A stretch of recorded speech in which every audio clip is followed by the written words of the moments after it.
Now, two men appeared in court today for the murder of alleged underworld boss Mark Lifman. They were arrested on Sunday. Lifman was gunned down outside the Garden Route shopping mall on Sunday just before noon. It's the 3rd of November, 2024. Mark Lifman is walking through the Garden Route mall parking lot to his Ford Ranger in George. Something gets his attention several yards from the kingpin, and before the man can react, it becomes clear to him that this might be the day. And for certain, the Reaper had come to collect. This is the story of the hit that ended one of the biggest kingpins in South Africa. Mark Lifman's story starts on a positive note. The man has an ambitious spirit, and from a very young age, he starts a business venture, baking peanut clusters and coconut ice from his mother's kitchen. He then moves on to horse racing, and that's when the first glimpse of the man's shadow starts to appear.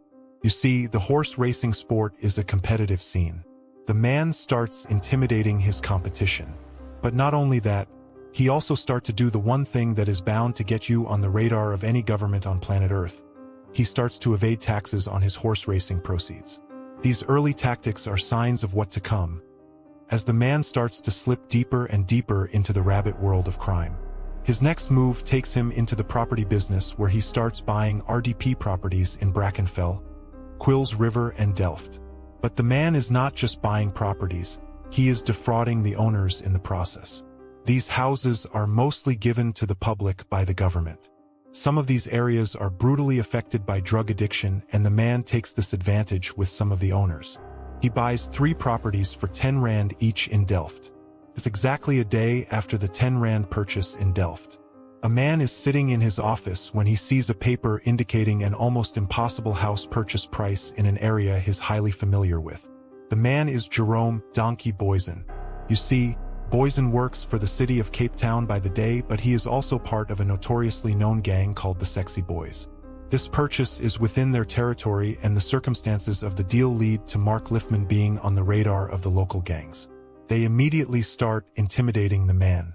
Lifman recognizes the danger of not cooperating with these gangs, and he decides to befriend Jerome Boysen.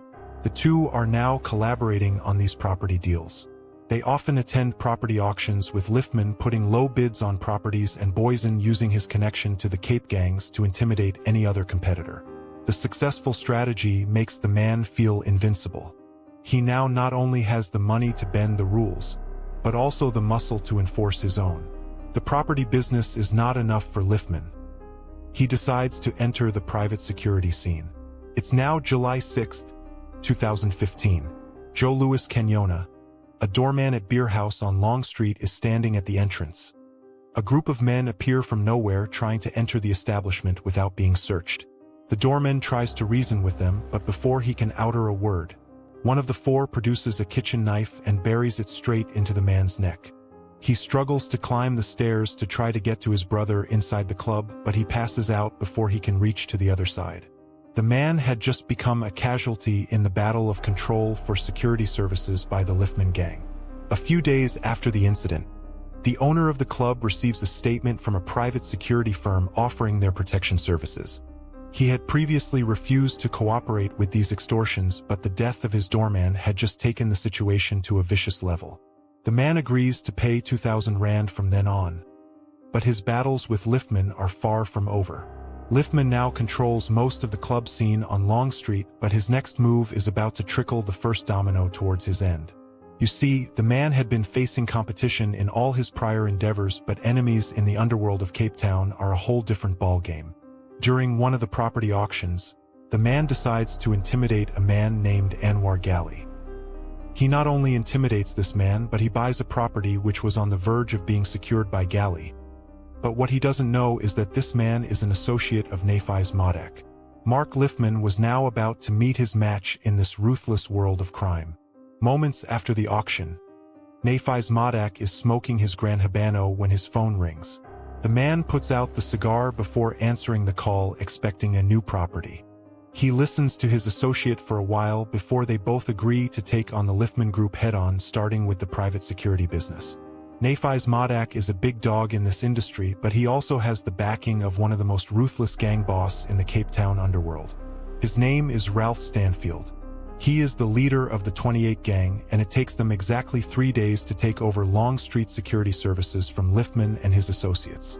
Lifman hears about the takeover, and this takes the man overboard. He decides to put a 500,000 rand hit on Ralph Stanfield and a 14 million rand hit on Nafis Modak. It's now April 2017. Lifman receives a tip-off on Nafis Modak's possible whereabouts on the night.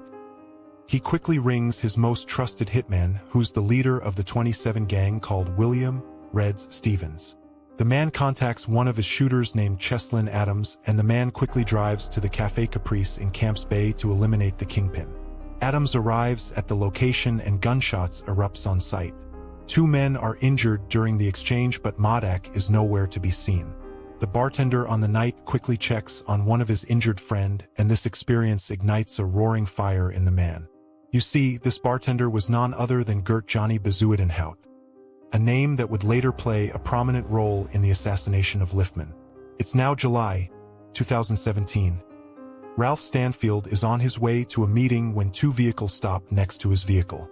The back window is rolled down and an automatic rifle is aimed at the tinted windows of the gang boss's car. Bullets shower the luxury vehicle, but Stanfield manages to drive off the scene with his life. Lifman had just tried and failed twice in 4 months to eliminate his biggest ops. These failed hits had just taken the war to a whole new level. But Lifman was not about to stop on these failures. The man decides to target another associate of Stanfield called Brian Weinstein. This time the hit is successful, but the elimination of Weinstein now puts a huge target on Mark Lifman's head. The man has enemies in every direction, and it's a matter of time before someone gets to him. In the private security business, he starts to clash with prominent business people, including investors in the industry. You see, Lifman's clashes with these high-profile and prominent figures was bound to get him drafted for a dance with the Reaper. Rumors are now circulating that a 10 million rand bounty has been put on the kingpin's head. Lifman is also facing trouble from the Brian Weinstein case after the hitman turns into a state witness and testifies against the boss. Businessmen, bouncers, a PI, a police officer, an alleged steroid drug dealer and members of the 27's gang face a variety of charges relating to gang activity, murder, conspiracy to commit murder, money laundering and possession of illegal guns and ammunition. The state laid bare the battle for turf involving lucrative nightclubs where bouncers were deployed to protect the establishment. He is now in and out of court fighting this case, but what he doesn't know is that his every move is being tracked by Johannes Jacobs and Gert Bezuidenhout. The moment Gert Bezuidenhout survived the shooting in Café Caprice, he had vowed to take down Lifman. That very day, he decided to leave the bartending gig and joined the private security business working as a contractor for PPA. The 10 million rand is now an additional motive to take out Lifman. The security officer joins forces with Johannes Jacobs, a former SAP Special Forces officer, and they start to profile Lifman, tailing his every move. Little that we know, but we know one of them was a member of the police, South African Police Service Special Task Force, who left the police sometime in 1998, or between 98 and 99, this is what we are informed. And we don't know what has he been doing since he left the police, but what we know now is working for PPA Security, both of them, in Cape Town. They now have an idea of his schedule, including his regular visits to a town called George for golf. It's now the 3rd of November, 2024. The 2 assassins are on their routine scouting following Lifman to George. They both notice something different about the kingpin's trip today. The man has only 1 vehicle without his usual security escort. The Don had finally slipped up, and the 2 men knew they were about to be 10 million rand richer if they play their cards right. They continue to follow Lifman from a distance. The kingpin finally stops at a mall in George and enters the shopping area to buy some refreshments. He then starts to walk towards his vehicle on the parking area. Right before he reaches the vehicle, the man notices a VW moving from its stationed area, and before he could utter a word, the man feels his body going numb as bullets rip through flesh and bone. Mark Lifman had just met his end in the most ruthless way possible. The vehicle speeds off the scene with the 2 assassins. They hurried towards a nearby farm to change the vehicle registration plates and also disguise themselves with women clothing and accessories. But the two men have no idea the vehicle has a tracker, and both the private security and the police have already picked up on their trail. They are finally caught within hours of the assassination, but the kingpin had already met his maker.